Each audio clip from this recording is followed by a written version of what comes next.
Hello and welcome. Today is Luther Manor's celebration of Strong Women. I'm Stephanie Shadid, President and CEO of Luther Manor. With me today is a true friend, Amy Widmeyer. Amy's the Director of Operations at the Harley-Davidson Museum, and together we have a passion for being committed to the men, women, and children of our community. So it's so great to have you here today, Amy. I'm thrilled to be here. This is going to be fun. It is. We definitely are sorry to be missing all of you in person, but delighted that this virtual platform gives us the opportunity to include people from across the nation. We have people from all different places. In fact, I think we even have one individual watching from another country. So welcome to you all. I hope that you received your event packages for those of you in our country. And you may want to grab the Kleenex, because as we go through this program, I am certain that you will be inspired and motivated and moved to remember the strong women in your life. So be sure to have those handy. 4 years ago, we were inspired to begin recognizing and telling the stories of the strong women at Luther Manor with really two goals in mind. First, it was to share with everyone the amazing people that live at Luther Manor, in particular the women, and not just to recognize them for who they were in their younger years, but to truly understand their journey and to recognize as a society that they bring considerable value to us even now. The second goal was to honor and recognize the strong women who have chosen a career in supporting and serving these strong women.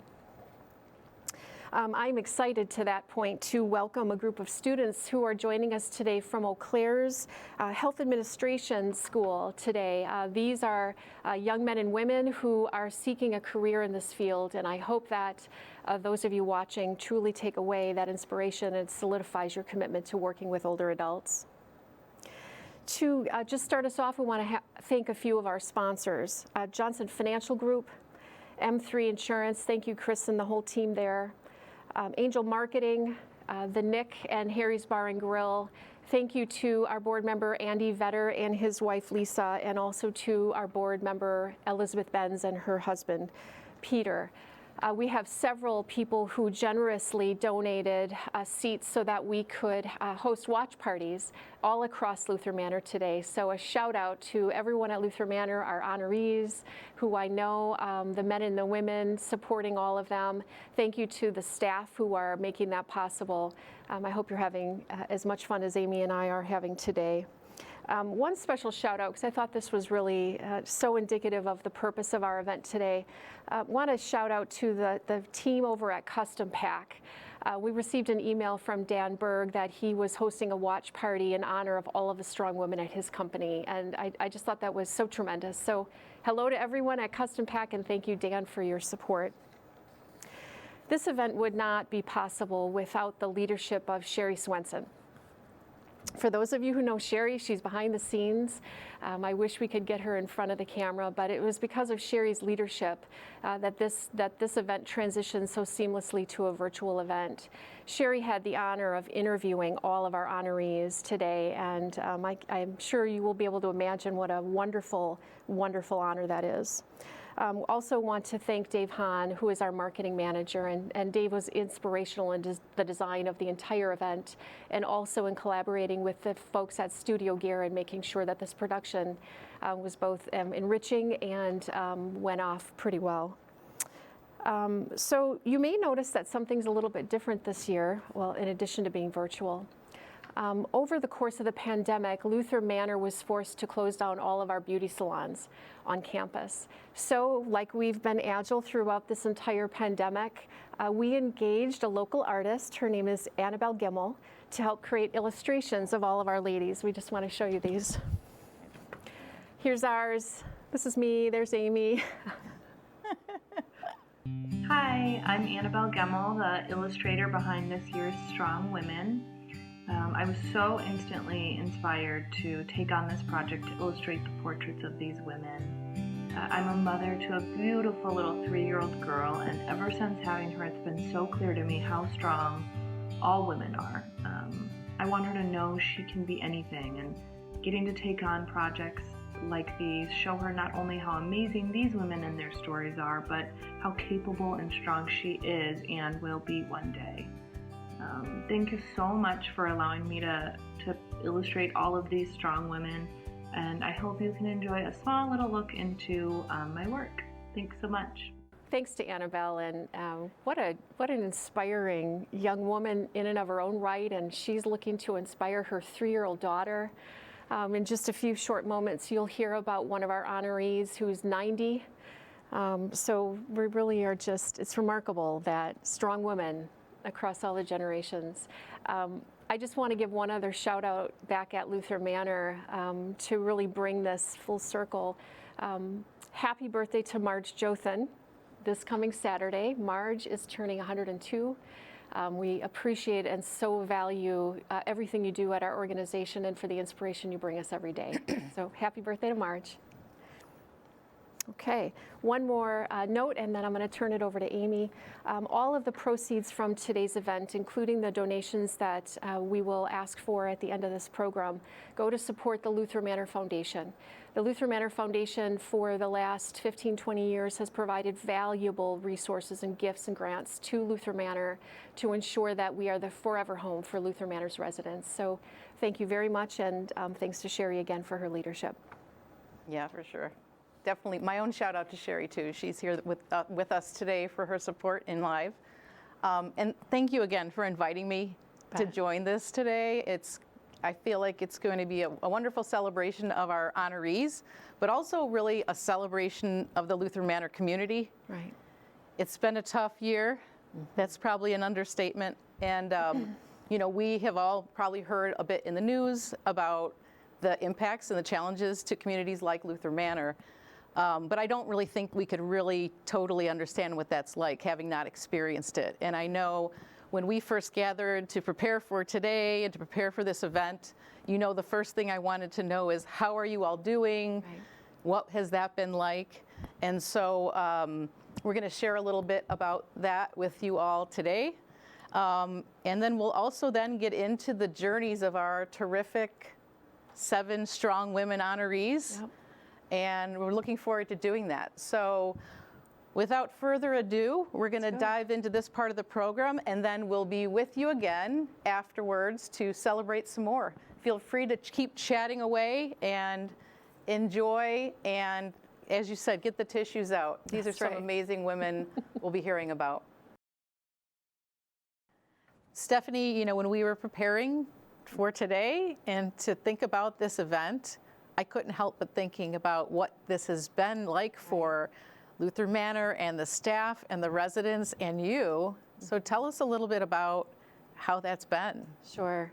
You know, as we were talking through this, it's really been humbling, heartbreaking at times, certainly. We have learned a lot from one another. And I think more than anything, it's demonstrated to me the commitment our staff have to our residents and our mission at Luther Manor. Oh, that's great. Yeah. And I know you all are not in it for the awards, right, but I did want to pull out of you that you have been really fortunate to be recognized for the great work you've done over this time. So could you tell us a little bit about that? Sure. You know, it's kind of funny is this has been nearly a year of everyone working and living through this pandemic, and it's a surprise when something great comes your direction, because we've all been so busy putting out fires and making sure that our residents are safe and that we're adjusting to regulations and what's going to come next, right? It's just been a daily battle. So when we received the news that Newsweek, the publication, had recognized Luther Manor as one of the top nursing homes in the nation. Wow. It was amazing. And you know, first we thought it was spam, right? What is this? How could this be? There's a pandemic and all of the bad press of nursing homes. You can't possibly be serious. So we dug into it, and I have to say that there's a couple things about that award in particular that are incredibly remarkable for our team. It's based upon how well we're doing from an infection control perspective during COVID. So Luther Manor and organizations like ours submit data to the federal government, and that was partly what they used. So our performance during COVID was partly what got us this award. The other really important component is that it's based upon peer reviews. So physicians, nurses, discharge planners, families, residents in our own community recognize Luther Manor as one of the best. So that was really tremendous, and congratulations to the entire Luther Manor team for an extraordinary job. Not just during the pandemic, but even before that. The reputation was really what helped carry us as well. Two other ones that we received, a pretty important one was being recognized as one of the best senior living providers by A Place for Mom. And that's a really tremendous referral organization across the nation. So receiving that during this pandemic has been pretty terrific. And then one that just is to my heart really important too is that we were recognized as healthcare heroes. And the hospitals are certainly recognized a lot, and nurses and doctors, and very much deservingly, but for our staff, even our receptionists and security guards and housekeepers and maintenance, in addition to our entire clinical team, it's really pretty cool. That's great. And I know that you were surprised by the Newsweek one, so we know you didn't apply. Right. And so it's wonderful that you could be recognized for just doing the things that you're all doing every day, all the time. So congratulations for that. Thank you, yes. And thank you to the Luther Manor team. It's really every single person at Luther Manor. Our core values, one of them is that everyone matters, and certainly in this situation, they do. I just want to hug you right now, but we need to stay 6 feet apart, so we'll just keep going. Okay. All right, we're looking forward to now celebrating our Strong Women, and I was at the very first event that we had last year, the first annual for Strong Women, and it was so amazing to share in that. And this year with COVID, of course, we can't share in a room together in that setting, but we're thrilled to be able to bring these stories to even more people this year because we're doing it in this format. It's been a year for all of us. We've all been impacted by COVID and all of those things. And so you might see a thread of that going through our stories. But I think the real thing to listen to, or the thing to think about for me, has really been the backdrop of all these strong women and their stories and how they've traveled through all of these times we've had, not only now, but also in the past. So without further ado, I would love to talk about our first strong woman, Toy, Jane Chin. When I think of Toy, I think of fearless. And not only fearless, but fearless without even knowing that she was being fearless. Growing up in the countryside of China, Jane Chin remembers reciting whole lessons for her father, a teacher, before bedtime. He was smart and completed 9 years of formal education. He taught all classes and had a way of managing his pupils' behavior with his demeanor. Mr. Tang was clear and knew when to deliver the look for which he was known. From him, Jane learned the matter of words. Later, while living in Hong Kong, she studied English in anticipation of moving to the United States. There she learned the importance of grammar, playing with the structures of sentences and interchanging words for new meaning. In 1959, she put those lessons to work when she moved with her young daughter to the Chinatown neighborhood of Cleveland, Ohio. Chuck had moved 6 years earlier.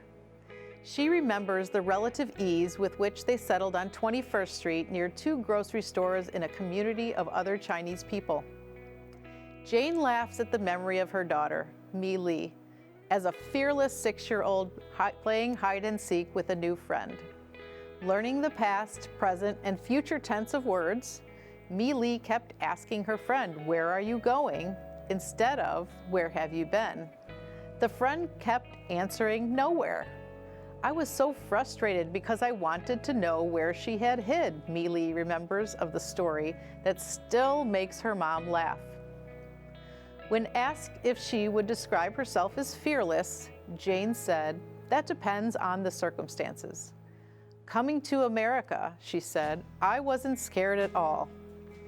After settling in Cleveland, Jane became a Christian. Being a Christian depends on God every day. Something that my heart not peaceful. I pray. I feel better. While Jane did not meet her husband Chuck until their wedding day, she did notice a 2x2 picture of him tucked in the frame of a large picture hanging in the living room of her family's home. He was studying in Hong Kong to be a mechanic. A neighbor thought they would make a nice couple, so pictures were exchanged by their mothers. Jane's father passed away when she was just 10 years old, and with her older brother and sister settled, it was time for Jane to build a life of her own. So she did. She married Chuck when she was just 19 years old, and together they raised their family, which includes their daughter Mi Lee and son Barry. Still today, Jane reflects on the strength of her own mother, a sewer who provided for them after her father died by making garments from the clothes of elders. She had no formal education, but learned from Jane's father how to make a simple letter. She could write, reinforcing again for Jane the importance of words.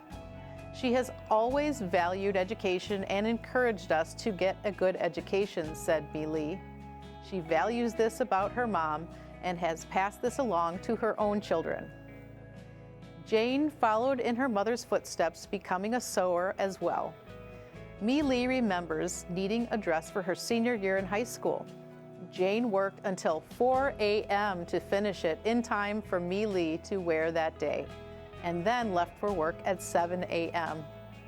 Mom is a very hard worker and diligent, Mi Lee says. She is also missing her husband. After Chuck died in June, a volunteer made a stuffed bear out of his favorite shirt.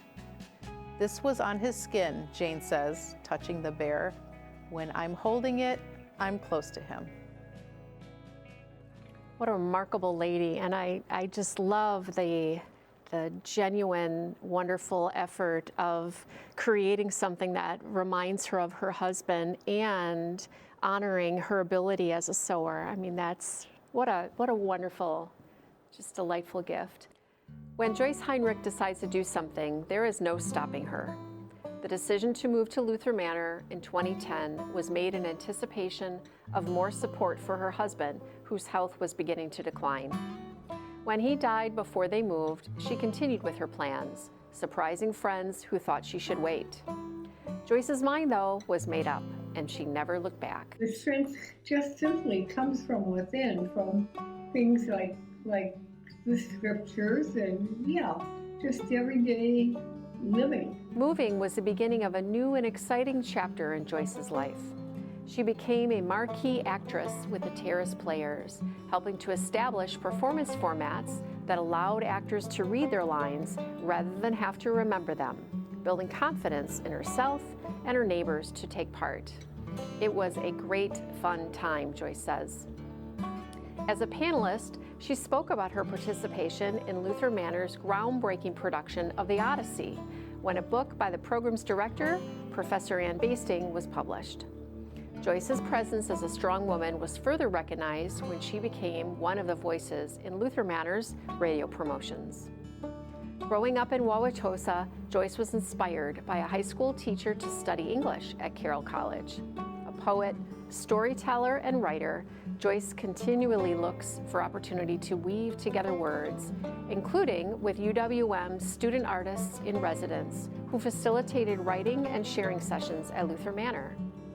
While a student at Carroll, Joyce met her husband Don at a regatta on Negawicka Lake.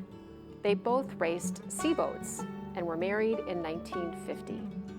While raising their daughter Holly during a time when few women worked outside the home, Joyce served on the board of directors at Trico Manufacturing, a fourth-generation company in Pewaukee founded by her father 104 years ago to produce his invention of color-top fuses. Through Trico, Joyce saw strong women at work as her father hired many homemakers for the assembly line.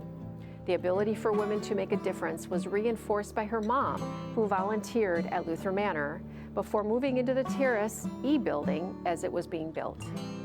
Eventually, Holly joined them as a volunteer, bringing coffee and cookies to residents in the healthcare center. My family members are all strong and supportive, Joyce says, but on a good day, she would like her daughter standing next to her. We would have fun, she says, laughing, likely out going shopping. Joyce is known to make the most of time with family, until recently taking day trips to their home on Nagawicca. As life has slowed down during the COVID-19 pandemic, Joyce is reminded to be patient. Always, though, Joyce's best advice is to be flexible. Almost every day there is a reason to be, she says. Her favorite saying begins with why. Blessed are the flexible, for they will not be bent out of shape. Where Joyce is not flexible is in her faith. A lifelong member at St. Matthew's Lutheran Church in Wauwatosa, Joyce used her gift with words for a poem she wrote in 1981, found in a pamphlet titled Rejoice with Joyce. In it, she finds comfort even as she still misses Don. The poem was titled On a Christian's Death. What a joy to know he isn't dead, nor merely gone away, but rather he's a step ahead. Through Christ, he waits for me one day. Our next honoree is Kathy Lee. And when I read her story, I thought of a multi-generational Sherpa. Kathy's been a guide and an empathetic leader for many people of all ages. Let's get to know Kathy a little bit more, and you'll see why I said that. As Luther Manor's Director of Care transitions, the COVID-19 global pandemic presented unique challenges to Kathy Lee. As families were left with no other choice than to trust completely the care and well-being of their loved ones to Luther Manor, it has been an emotional year, trying at times. To get through, Kathy tells her staff what she tells herself when things get tough. Every day is a better day. A lot of it, as I said, I believe has just been how I've been raised by my mom, and just the strength that she's given me to seeing the better day has truly empowered me to be a better person. Growing up as the third oldest of 12 children in Philadelphia and Green Bay, Kathy drew on the challenges her parents encountered as immigrants from Laos for inspiration to work hard. I knew it was in my hands to make life better for myself and my family, she said. So she did. Kathy is the only person in her family to have earned a college degree and was drawn to a career in gerontology. I had a love for older people, she said. After getting married at 18 and starting a family of her own, she persisted in school by taking classes as a working mom, graduating from Alverno with a degree in sociology and a minor in psychology. She has worked in social services for more than 10 years. Throughout, she drew strength from the strong women in her life. Her husband's grandmother, for example, who successfully navigated Milwaukee's county transit system despite not speaking English, and her own mother, who is the strong woman in her life. My mom is my inspiration, said Kathy. In the Hmong culture, children are to achieve a higher level than their parents. She empowered me to be a better person.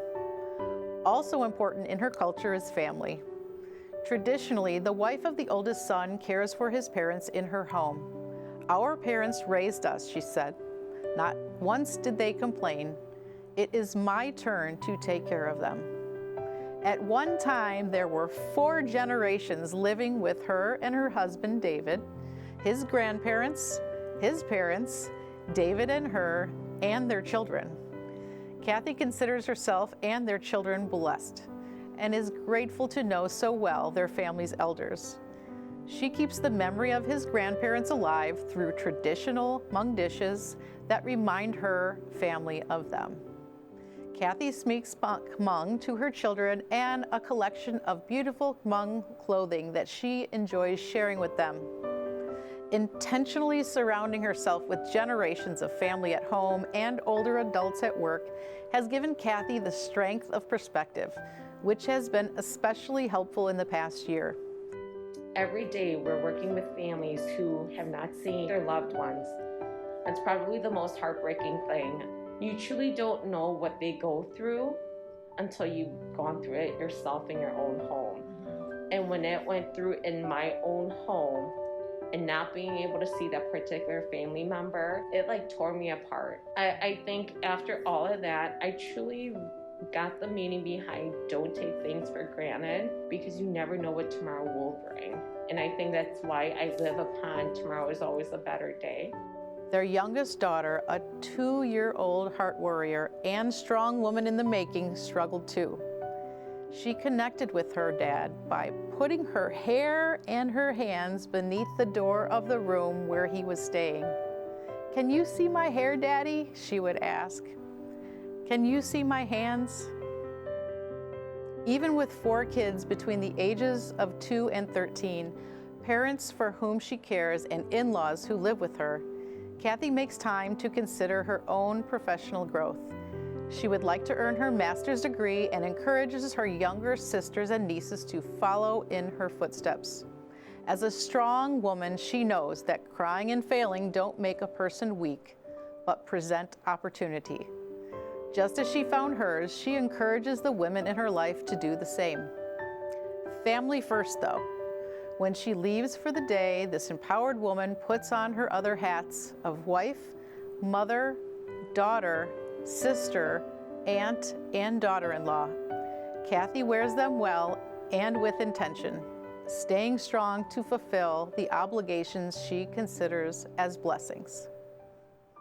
People often say how small Milwaukee is. Well, I can certainly attest to that. Our next honoree, Sharon Porfilio, her daughter and I actually went to school together, and it was probably a couple years into my tenure when Sharon made me aware of that situation, and it has been truly a delight to now get to know her as a grown person. The most important thing that Sharon Porfilio has learned is to be yourself. I was a shy loner growing up. I went to Holy Angels Academy. Still shy, but because I went to St. Norbert College in De Pere, further away from home, I decided to pretend to be a girl of my choosing. I didn't care about popularity as much as I wanted to have loyal friends, not to be afraid to talk even though I was sweating bullets. It worked. I opened up and grew a backbone. I was no longer the wallflower. I knew I was growing up, but because I was so religious and had a wonderful conscience, I grew up to who I am today. And who is she today? A giver who finds joy in a smile from someone, in friendship and in helping others. My mind is forever on the move, planning ideas on ways to care for my friends, she says. For many years, her care was focused on her husband, Jim. A polio survivor, he had physical challenges, but always persevered. For him, Sharon drew her strength. We were married 57 years, she says. We were a dynamic duo. In retirement, they lived on Long Lake in Fond du Lac County and spent winters as snowbirds in Florida, first in Panama City Beach and then in Arcadia. Wanting to give back and meet people, Sharon was generous with her time, including volunteering as a 4-H leader in Wisconsin and in Florida, teaching kids and cognitively impaired adults to fish. She laughs, remembering the differences in fishing in Wisconsin versus Florida, especially the danger that can lurk in southern waters. Dangers like poisonous snakes that found her reminding the Florida fishermen to be careful when rinsing their hands in the water they were fishing. Jim developed Alzheimer's disease in 2015. Their daughter Laura asked them to move near her in Wauwatosa. Sharon was first introduced to Luther Manor in the 1970s when her mom worked here as a nurse, and then it became their home. Today, her daughter Laura is the person she wants standing beside her on good days and bad. She means everything to me, Sharon explains. For years, she wanted to be my friend, but I said I couldn't because I was her mom. Finally, one day on Mother's Day, I accepted. When Jim passed away earlier this year, Laura was at her mom's side. COVID-19, though, has otherwise kept them apart. When they can be together again, they will give each other a bear hug, walk Laura's dog, and return to Luther Manor for a visit on Sharon's patio over coffee or a glass of wine. Until then, Laura texts Sharon nightly, "Good night, Mama." The first time I met our next honoree, it was apparent to me that she was in the right role. Her warmth, her smile, her care and compassion, Her name is Deborah Jones, and Deb is also responsible for helping new CNAs find success in their role. And that goes far beyond technical skills. She teaches them that compassion is what will make all the difference in their work. Let's hear more about Deb. Let's hear more about Deb. Deborah Jones remembers well her first day as a certified nursing assistant. It was at a local nursing home, and she found the facility and its residents in poor condition. That day she met Mary, a resident in need of some attention. After Deborah finished soothing her skin and combing her hair, Mary said, "Thank you, baby." Deborah thought to herself, if I can make more people like Mary smile, this is the job for me. At Luther Manor, Deborah makes people smile every day. For 23 years, she has worked as a CNA, including 16 years as a CNA instructor, reviewing policies and procedures and training new CNAs, and 5 years as a restorative CNA. For each promotion, Deborah was recruited. Luther Manor's care leaders noticed in her an appreciation for older adults and the ability to make a difference for them and those who care for them. Between the residents and staff, Deborah considers Luther Manor her second family. I love this place, she says. That love, though, makes it even more difficult when residents pass away. Life is so precious, Deborah says, we can't take it for granted. COVID-19 has made that even more apparent. At Luther Manor, residents were dying without families by their side. Deborah would sit with them. I would hold their hand and let them know that God loved them, she says. She remembers telling one family in particular how their mother was surrounded by people who cared about her as she was dying. We took very good care of their mother, and I wanted them to know that. It was reassuring for them and a privilege for Deborah and her colleagues to be there for the resident and her family. Now, whenever she can, she holds the hands of others and encourages new CNAs to do the same. These residents are my everything, she says. Deborah remembers the morning when the first COVID-19 patient for whom she cared went to the hospital and was placed on a ventilator. I got exposed twice. I was around resident like, oh, Deborah, you need to get tested. So-and-so just got COVID. I'm like, oh my gosh. But I just prayed about it. I just prayed, I just asked the Lord to cover me. I wasn't worried about myself. I was more worried about Rosemary. I prayed for her. And then once I found out she was doing well, then I was like, I need to start praying for myself now. She draws her strength from God, understanding that He touches my heart to touch theirs. Deborah also gets strength from her daughter, who is a full-time mom and a full-time working woman. From her own mother, though, Deborah gets her attitude of caring. Deborah's big heart extends to her CNAs in training as well. I tell them they are all special, she says, because they are. When teaching them new skills and setting expectations, she is patient and works to put them at ease. In successful resident outcomes, Deborah finds joy. One story in particular about a man who suffered a stroke continues to resonate with and inspire her. At first, he could not walk without the assistance of a medical lift. Eventually, he walked with the help of Deborah and 2 other restorative CNAs. Then only 2, and then only 1. Next, he walked while they stood by, offering only their encouragement. Eventually, he walked right out the door to go home to his family. His determination, along with the care provided by Deborah and her colleagues, made that possible. We did that, she says, together. That was a pretty amazing story, and definitely a demonstration of the real situations that people have been in. Yes, Deborah and her team of restored aides were actually honored we have something called Mission Possible, where we recognize staff members for going above and beyond. And when we did that, the gentleman in that story, he and his family actually came back to Luther Manor. Wow. And they were so appreciative. It was quite touching. So talk about rewarding. Yeah, that's amazing. It is amazing. This is so incredible to be able to share all these wonderful stories. Let's learn about Jackie Holloway. I read Jackie's story, and all I could think of is that phrase, don't mistake niceness for weakness. Jackie is certainly a strong woman, so let's learn a little bit more about her. Jackie Holloway enjoys a good, strong woman story. As a woman of strong faith, she finds the books of Esther and Ruth to be must-reads, along with the rest of the Bible.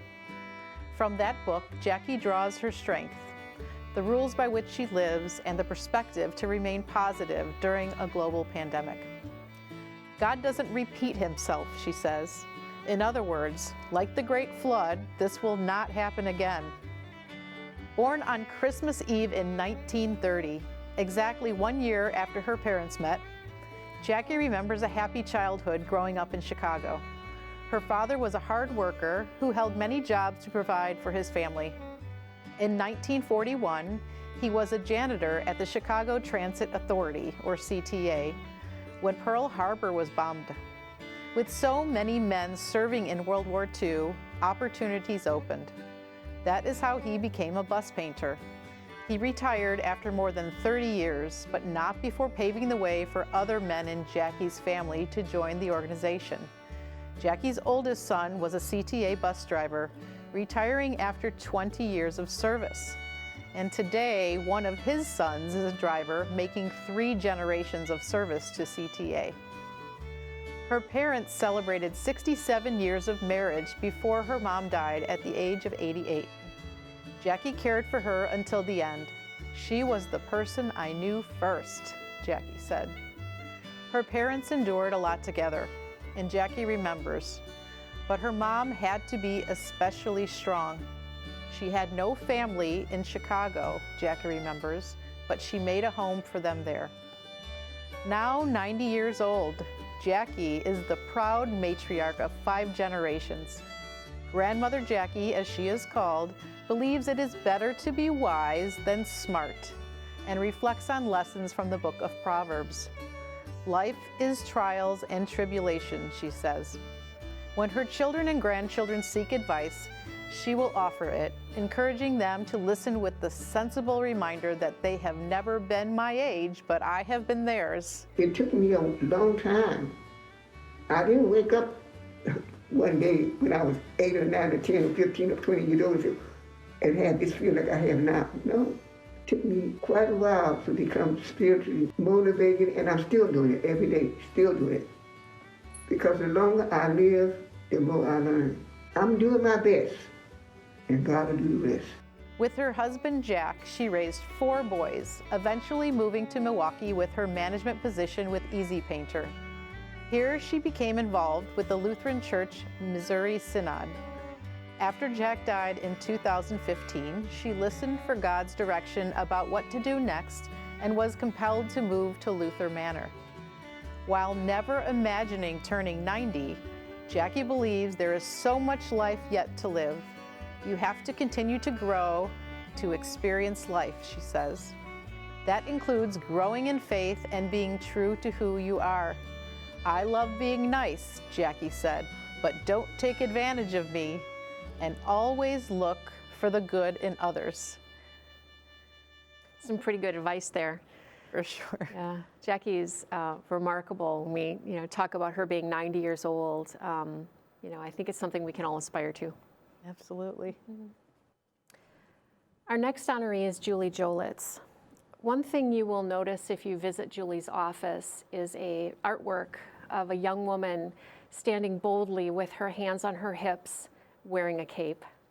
There have been more times than not when Julie Jolitz demonstrated her superwoman capability during this last year.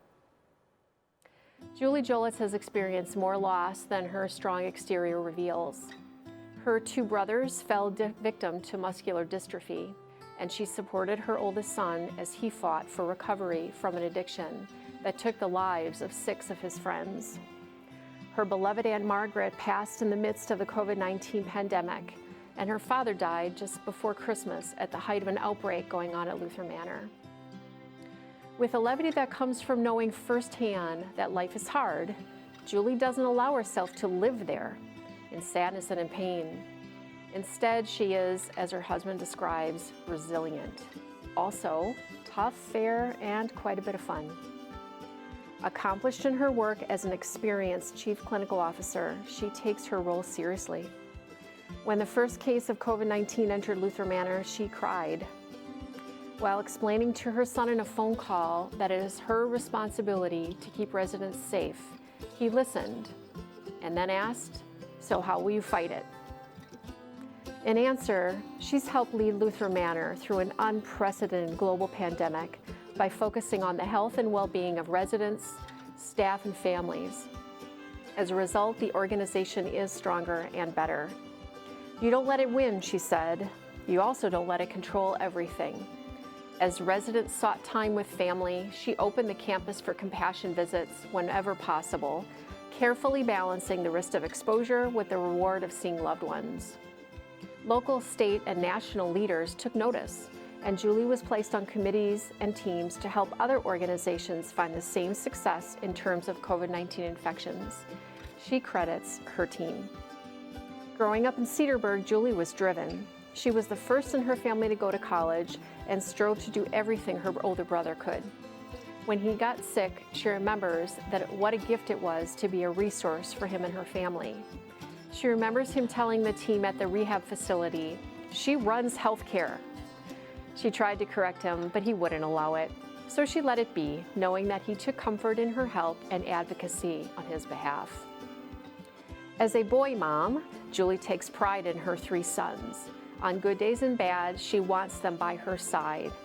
When she graduated from Carroll University with her MBA, she heard their cheers from the audience and was grateful for their presence. When her father passed away, they dropped everything to be by her side and by her mom's. She's a strong one in Julie's mind. Julie's mom is a strong woman who she admires dearly. She has a quiet strength, Julie describes. "How do you lose 2 children and continue on?" By honoring those you lost, Julie says, and by spending time with loved ones whenever possible.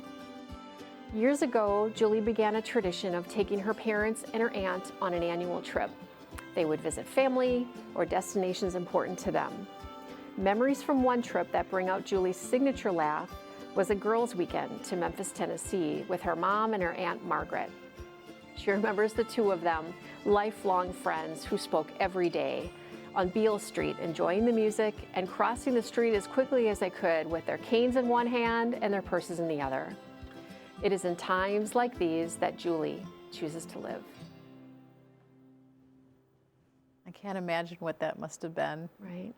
Going through all that, and then so great that she's been able to share in all those experiences and empathy she's gained over her life. Absolutely. With Luther Manor. Yeah. That's amazing. When we were developing this and I talked with Julie about her story, she said, "Well, yeah, these are the cards life deals you and you have to play them." And she does it beautifully. That's awesome. Well, I don't know about you, Amy, but I needed those tissues. I think my eye makeup may have been a little smeared. Well, I hope everyone enjoyed those stories, and so honored, and thank you to the ladies allowing us to honor you. I know all of these women and learned so much through these interviews, and I'll tell you my depth of gratitude and honor for each of them and inspiration. It's just so great to be sharing with these stories with you today. Yeah, we heard a lot about challenges and we heard a lot about joy, and I think what hit me is just like all of that in stride. Right. All of it. Right. All of it together and what we can learn from that. I also heard a lot of mom stories and Nana stories and grandma stories, and so we also wanted to say shout out to our moms that are out there watching today. So. Hi, Judy. Hi, Busha. Right. I think also another thing that came to my mind is, we talked about at the beginning, we're celebrating today, but also, we're celebrating and saying thank you. Right. We're saying thank you and how much we appreciate the way all these women have led their lives and everything we get to learn from them. Right. So it's also a thank you, I think, for all of us, and what we can take away from that. We certainly had some good words of wisdom that we heard along the way. Yeah. Yeah, and resiliency and fearlessness, a commitment to God, and thinking about just how it formed Sharon's early life, and how so much later on in life we're finding that it's really providing that stability and rock and inspiration, even if you're 90. That was another major theme that I took away from this and certainly take to heart. Yeah. Yep. And we did get to see how, Luther Manor is a community. It's a broad community. It's a vibrant community. And all the stories we get to hear along the way. And so, one of the things we're here for today is to try to replenish some of the funds that have been kind of used along with the COVID situation we had last year. So I wanted to turn to Stephanie to let you in on how you can help with that. That's right. That's right. Well, when you think about the strong woman in your life and whether it's in honor of those we've shared with you and those we've honored today, or women that you work with, your mother, your family, and neighbor, if you're grateful for their teachings or inspired by their hard work or their commitment to you or others in the community, whether you want to follow in their footsteps or carry on a battle that they've started, we all know strong women in our lives. And today I'm going to ask you to consider a gift to the Luther Manor Foundation. If you look at the top of the video screen, there is a bar there where you can click to give. And in thinking about those who inspired you and those who inspired us today, ask that you give at a level that recognizes your depth of love and inspiration, but also everything that the Luther Manor organization and all of us across the nation have been through this year. We talked earlier about being notable heroes at Luther Manor, and I'll tell you, I saw it every single day. And we didn't spare anything in making sure that we could do everything possible to protect our residents and our staff. And because of that, it's leaving us with a bit of a challenge financially that we will overcome because of all the remarkable people at Luther Manor and because of donors like you. So ask you to consider a gift of significance if you can today. I'm so grateful for all of the wonderful messages in our chat. That was really terrific to see the banter back and forth between family members and moms and daughters and the folks at Luther Manor who are having fun at our watch parties. So continue with your chatting, and we are going to leave you with one last video. You will hear from the strong women and men of Luther Manor as they tell their story of the first 90 days of the COVID pandemic. Thank you.